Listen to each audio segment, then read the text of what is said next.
At Purpose Match, we've heard this a lot, and it's our least favorite line ever. It goes like this: "But I'm not supposed to live with purpose. I'm just a teenager." See, it used to be that young people like you weren't just allowed to participate in society, they were expected to participate in society, to contribute in their families and their communities. So by the time they were in their early teens, they were respected as valuable members of society.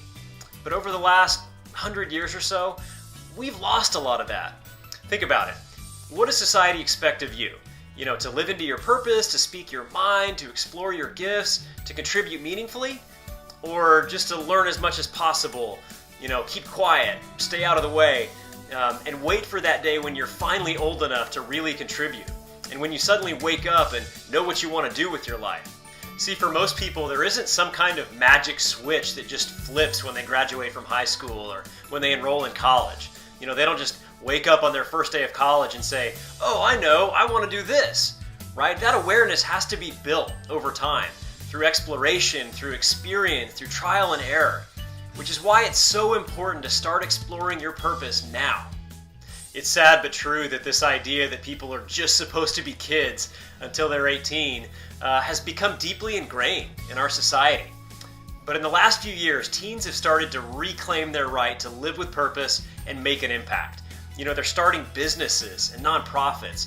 Teens are volunteering in their communities, participating in political campaigns. They're writing software. They're creating great art. So what does it mean to live with purpose? Well, living with purpose is about the intersection of those purpose factors that you just discovered. Anytime you use what you're good at and what you love to do to meet an important need in the world, alongside people that bring out the best in you, anytime those four factors come together and collide and intersect, you're living with purpose. Now that can definitely happen in your future job, and it's good to start to create a vision for what kind of job might be a good fit for you. But just keep in mind that it's not necessarily about one perfect job that you have to work for the rest of your life. There are multiple jobs out there, and probably multiple job fields that will allow you to work with purpose. The job marketplace will evolve. You will evolve. Your Sparks Purpose profile might be different in 10 years as your priorities shift and change.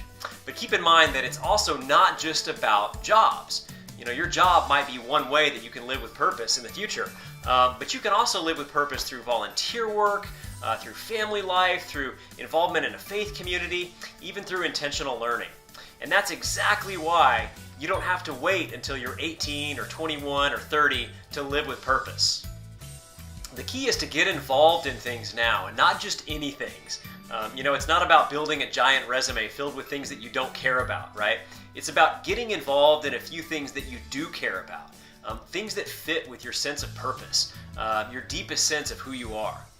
Now, it's not always about saving the whales, right? And don't get me wrong, I love whales. But there are lots of needs in the world, and what inspires you may not be the same thing that inspires me.